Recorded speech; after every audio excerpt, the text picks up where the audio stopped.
All right, I am so delighted that Greg is with us. He is a colleague of ours here at UVA, a performance faculty member. He is internationally known as the Chapman Stickman, or we like to refer to him as the Stickman.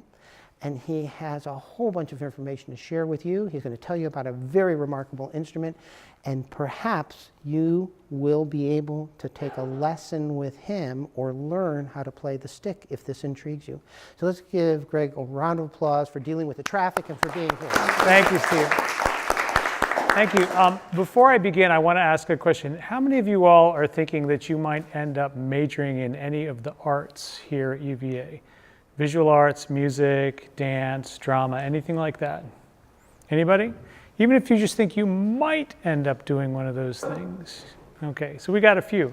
So one thing I want to just let you know about, and you should make note of this, because this is something that is directly targeted and available for first-year students here at UVA.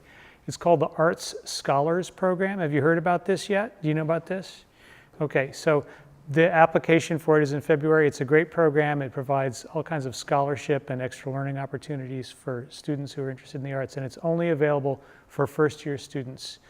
So definitely make sure that you take advantage of that opportunity if you can. My name is Greg Howard, and I'm a Chapman stick player. This instrument is called the Chapman stick, or just the stick. And in about 2 weeks, a little less than 2 weeks, the man who invented this, his name is Emmett Chapman, is going to be celebrating his 80th birthday. Emmett is a dear friend of mine, but more important than that, he's really a great musical visionary. And hopefully you'll get an understanding of why that is today. And how many of you all are musicians, even if you're not going to be a music major? Yeah, so a lot of musicians, okay. And you play guitar. How many play guitar? Yeah, piano, bass. No bass players? Oh, okay. So if you want to hang out after we're done and get your hands on an instrument, you can do that. And also, if what I'm going to present today inspires you to think about this instrument in a broader context for your time here at UVA, you can also sign up to take lessons on the stick at UVA. The music department actually owns an instrument that was donated to them by Mr. Chapman. So anyway, let me just play a little bit so you can get a sense of what the stick is all about. Have you all ever heard of this thing before today? Nobody? Okay, yeah, a few? Okay, well that's good, a couple folks. So let me, I don't know this tune that great, but this is one you might recognize.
Thanks a lot.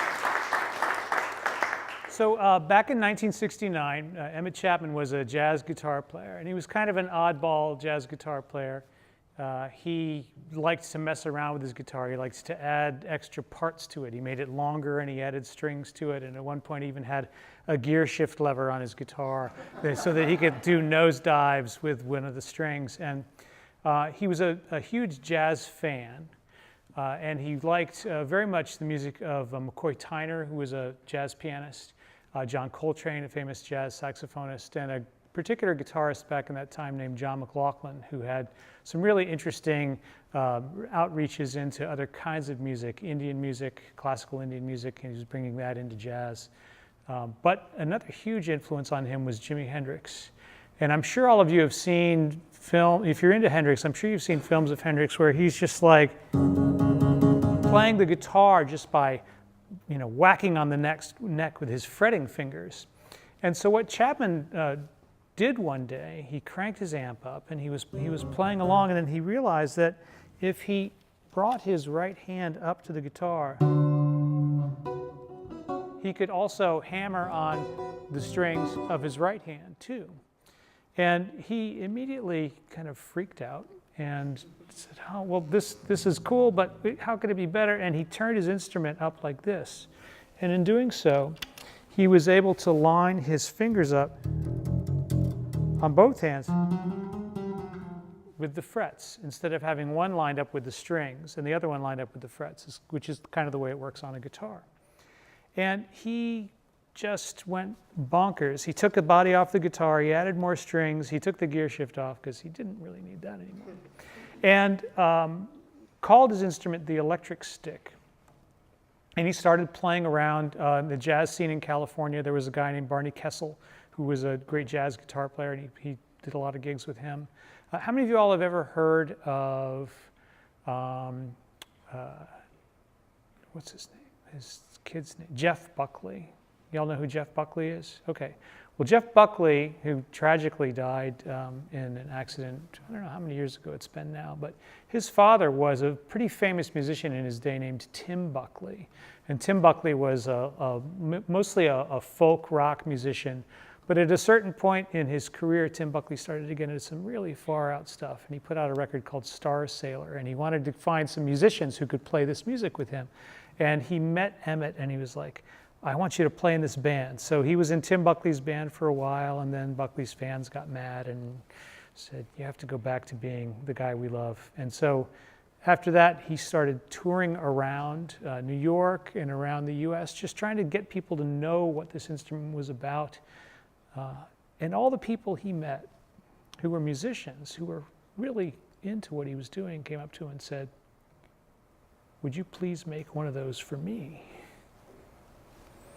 And he had never really wanted to do that. He wanted to play. He didn't want to be a guy who made instruments for other people. So, but, faced with the realities of being, a husband and a father and, someone who had to support his family, he started a business called Stick Enterprises. And that was in 1974.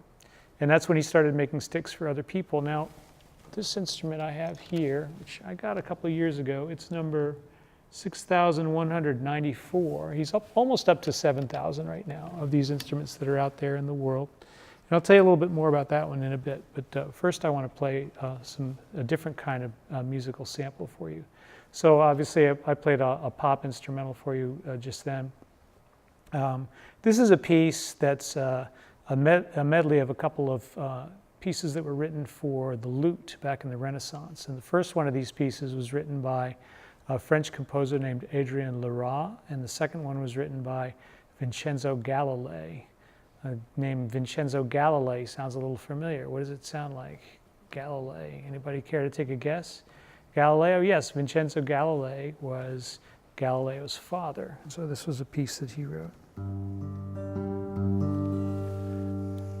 It has too many strings, keeping them all in tune.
Thank you. Thank you. So, have you all figured out how this thing works yet? So let me know when you do. It's so basically we're taking the idea of a keyboard almost, two hands playing, each playing its own part, and superimposing that onto a stringed instrument, a fretboard instrument. So the left hand is basically playing an accompaniment part. In that case, I'm just playing this very simple little ostinato bass part here. And then the right hand is playing the melody.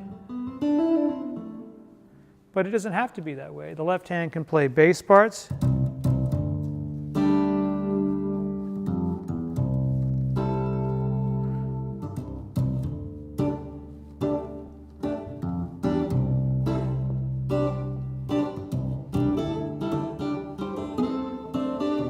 Or the left hand can even play two parts, and the right hand can play a melody part. It's really only limited by your imagination as far as what you can do with this thing. And because the strings are right here and it's really close to your body, it's a much more connected experience than when you're sitting there playing a piano, because basically a piano is a machine, right? So when you hit that key, the key moves a hammer, and the hammer hits the string, and the string vibrates, and it's beautiful, but it's very far away from you. And with this instrument, it's really connected. It's really a part of you. It's a very intimate kind of experience playing this instrument, very much like the violin or the guitar, any other kind of an instrument which you just really feel it right close to you. So, so the left hand plays bass and accompaniment parts. The right hand plays chords and melody lines. And it's got a really broad range. It's got a little bit over a 5-octave range. So if I play the lowest bass note on here, and I'm going to just turn up this side here so you can kind of get a sense of the quality of that bass note. My amplifier doesn't even really do a good job with that. That's the low C. That's the fourth key up on a piano, and it's the C below the E on a 4-string electric bass. So if you're in the orchestra and you're playing double bass, this is your lowest note that you're going to have on your double bass. And then the highest note on the melody side is a D, just a whole step more than 5 octaves above that lowest bass note. So tremendous range, but also the bass strings, which are tuned in fifths, except for this last one, which I tune in a fourth so I can get some fun chords. That's a tremendous range just within that one hand. So if I can play a chord like this, I've got a really deep bass note, and the rest of the chord is up more in the guitar range. So it has this kind of split personality going on with the left hand. And the melody strings up to that high D, that's about like the highest note you would get on a classical guitar. And then the range goes way down here. So here's your E on a guitar. So it covers basically the range of an electric guitar. And these notes are all tuned in fourths. Okay, well, two different tunings on one instrument gets kind of crazy, doesn't it, Greg? Well, yes, it does. But there is something really cool that you can find about that, and I just want to show this to you. For those of you who are familiar with interval, musical interval structures and harmony, the rest of you, bear with me, open your ears, and maybe you'll understand this anyway. If you take fourths, so you're going C, D, E, F, G, right? And you go C, I sang the wrong note, C, C, D, E, so there's C to G, right? Do, do, do, do. If I go over here to my left hand and I play C, D, F, G, the same exact shape on the board as I move. Do, do, do. I move up to the G, and here I move down to the G. So fifths going this way and fourths going this way have the same musical geometry. Everything is just kind of flipped, inverted, but the patterns and the shapes are the same. So it's not really as crazy as it sounds, which is good because you've got a lot to do as it is, just being able to do two things at once. So what other kinds of differences do you see from the piano in trying to play this instrument? How is it different from the piano? There's no pedals? Yeah, that's true. There's no pedals, which means that if I'm going to play a note and I let go, it stops. I don't get to just, keep my foot down. I used to play in the band when I was in high school, and I used to sit in the band room and play the piano after school. And, I didn't know what I was doing, and I would keep my foot on the sustain pedal, for hours and hours and hours, just playing. And finally the band director, he'd come out and he'd say, "Take your foot off the goddamn sustain pedal." And I was just like, he just got tired of hearing all of that. So I guess I found the perfect instrument for that, and here it is. So yeah, you have to hold the notes out, and when you let go, they stop because of this damper that's up here at the top. So how else is it different from the piano? Anybody? Yes? So I noticed that, whenever you play a note, it appears to be that you're just pressing your fingers down. It's not like a guitar where you have to, pluck this. Exactly, that's true. So that's a similarity with the piano and a difference from the guitar, because when you play the piano, you push down on the key. But what's different about it? Think about how a piano looks. How does a piano look? Yes? I was going to say you could vibrate the notes. You can vibrate the notes, exactly. But in terms of finding your way around on the instrument, how is it different? Yes? There's no black and white keys. Where are the notes, Greg? There's a lot of frets and a lot of strings. And so that's one big challenge, is finding your way around on the instrument is a challenge, because on a piano, every note exists in only one place. On the stick, this note exists here, which exists here, which exists here, which exists here, right? There's a lot of places to play that note. But listen to these notes.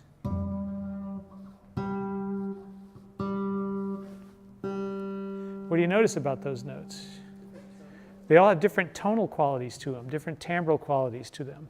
So what that means is that when you're playing an instrument like this, you have an opportunity to find different places to play things, depending on how they sound. It's a wonderfully expressive thing. That's what people who write arrangements of music for orchestras get to do. They play around with timbres. So the shorter the string, what we say, the fatter the sound. So the thinner the sound, the wirier the sound, okay? So down here it sounds kind of like a harpsichord. Up here, very mellow sound, almost like a classical guitar, okay? The bass notes, very wiry and percussive down here. Up here, very smooth and round sounding, okay? So while I don't have those black and white keys, I have these lines here which help me find my notes, but I also have choices. And another nice thing about the instrument is that the string sets actually overlap each other a lot. So I get up here, so that note is the same on both sides, but I can go lower than that, and I can go up higher than it.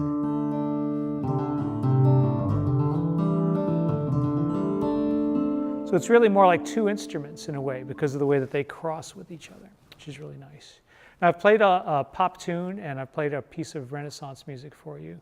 Let me play something for you from the jazz world. This is any Miles Davis fans in the house?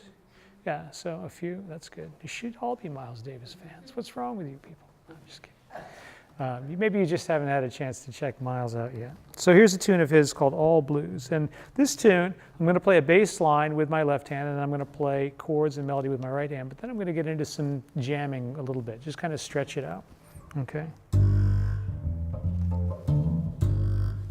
That's not a good sound.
Thanks very much.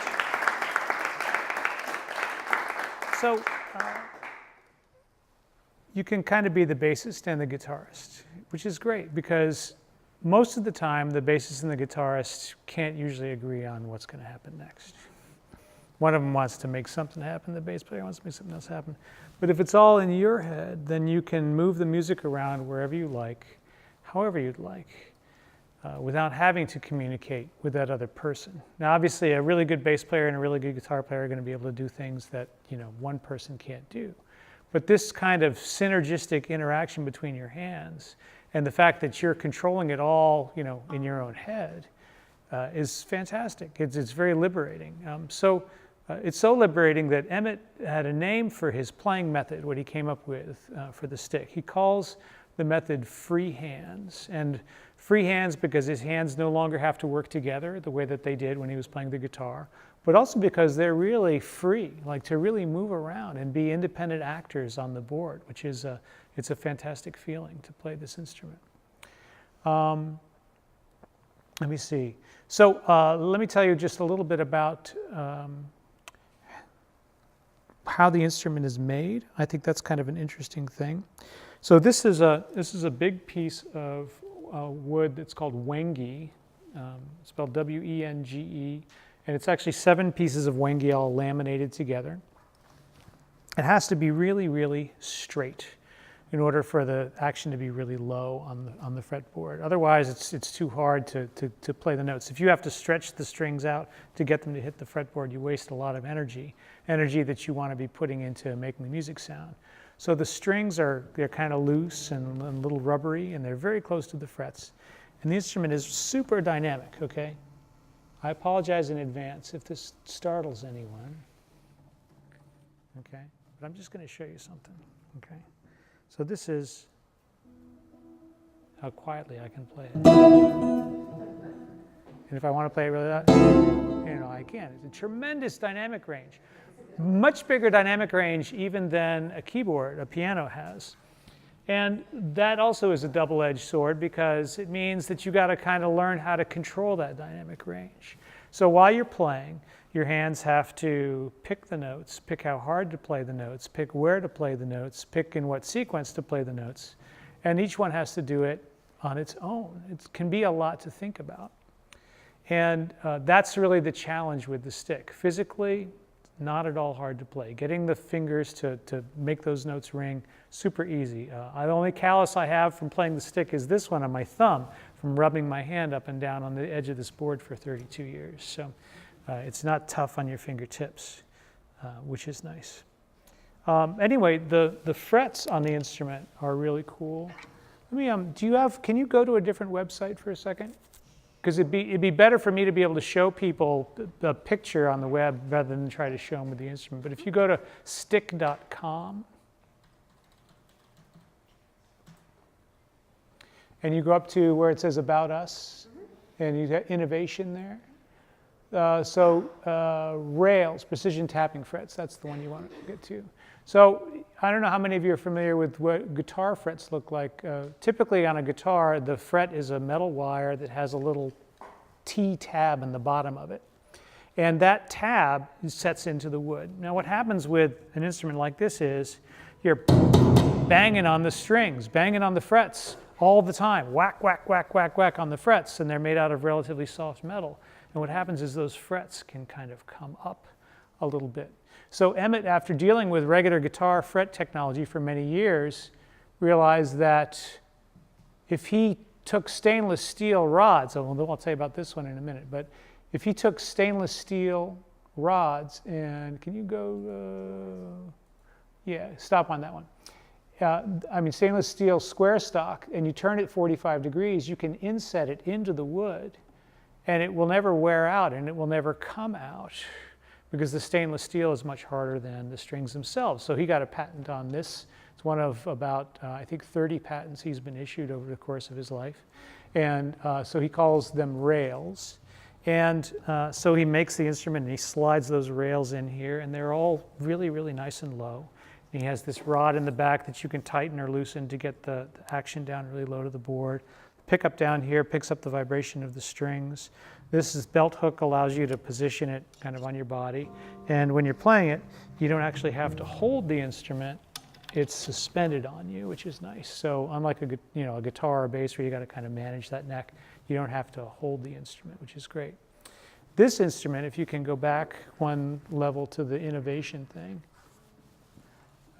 go back to the, if you go up to about, there it is. So a rail board, integrated frets and beam. So that's what this is. This instrument,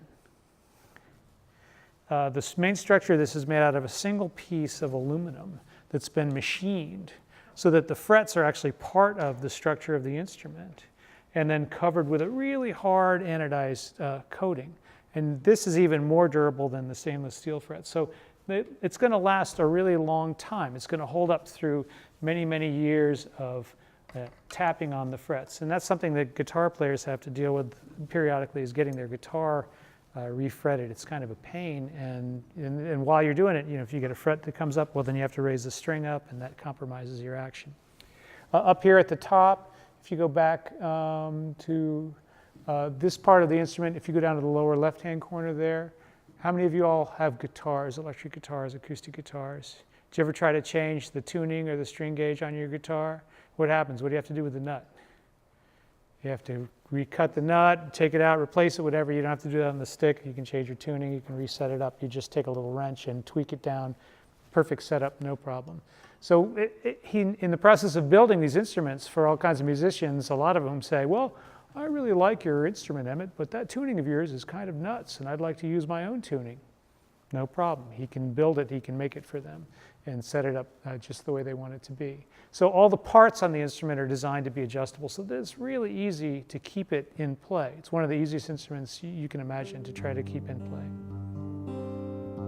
which makes it great because you don't have to waste a lot of energy just playing the instrument. So I'd like to waste a little bit more energy playing something for you if I could, something really quick.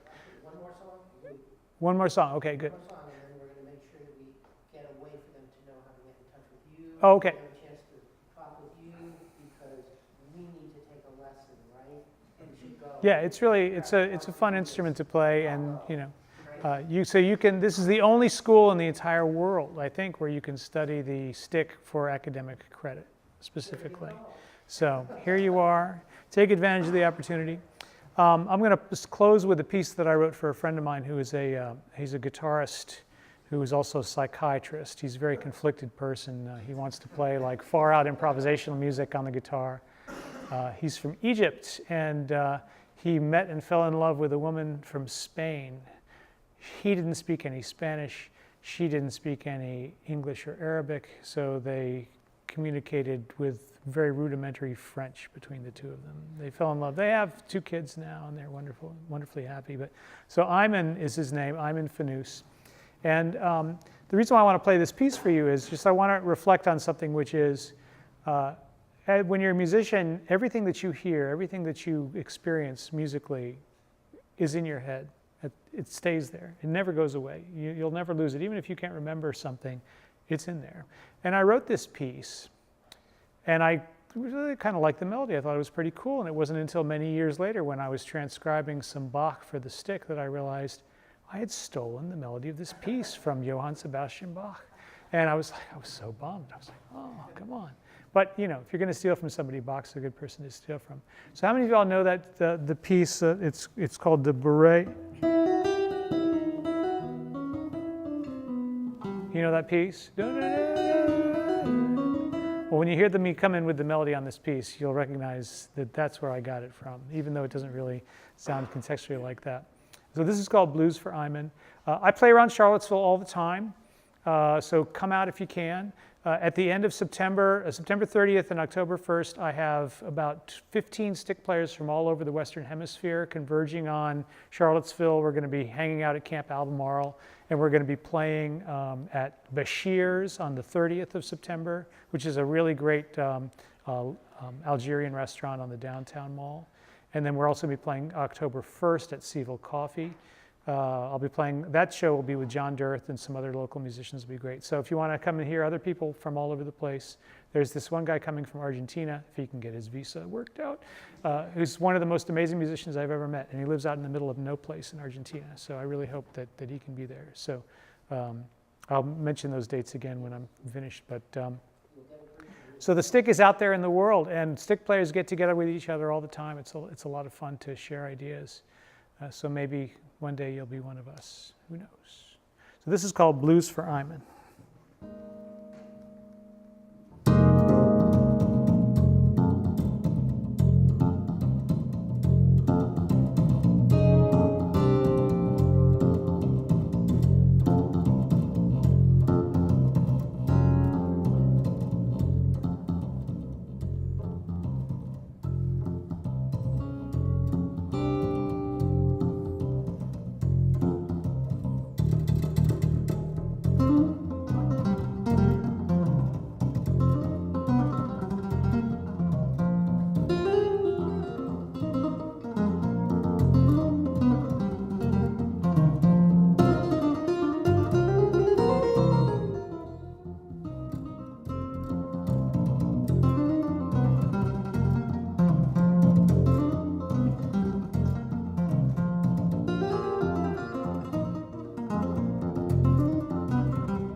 Thank you. Thanks very much. Thank you. It's been a great pleasure to introduce this instrument to all of you, and hopefully I'll get to see some more of you, over the time that you're here. You're not going to be a stranger to Brown. Oh, You'll be no, back here. I'll be back here to Brown. You will for sure see some people.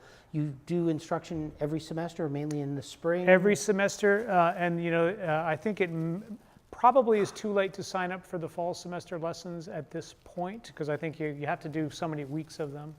But it may not be, if you're like, hey, I need an extra credit this semester. But you can do it in the spring semester as well. And The website is the UVA Music Department. We can Yeah, find the UVA Music Department. You're listed there, and the courses that you listed there. teach. And the courses, when you're first getting started, the course is a credit, no credit class, but it's like a 1 hour or a half hour credit class. You have to pay a little extra for it, unfortunately, but that's just the way that the department is able to arrange it. But if it's something that you stay with, I'm really working hard to try to find ways to integrate the instrument into ensembles and things at the university. This semester I've joined the new music ensemble just for the sake of being a participant in an ensemble. With an instrument like this, it's hard to find a specific place to do that in. But it's there, and I've written a couple of books on how to play the instrument, and so the curriculum is all there.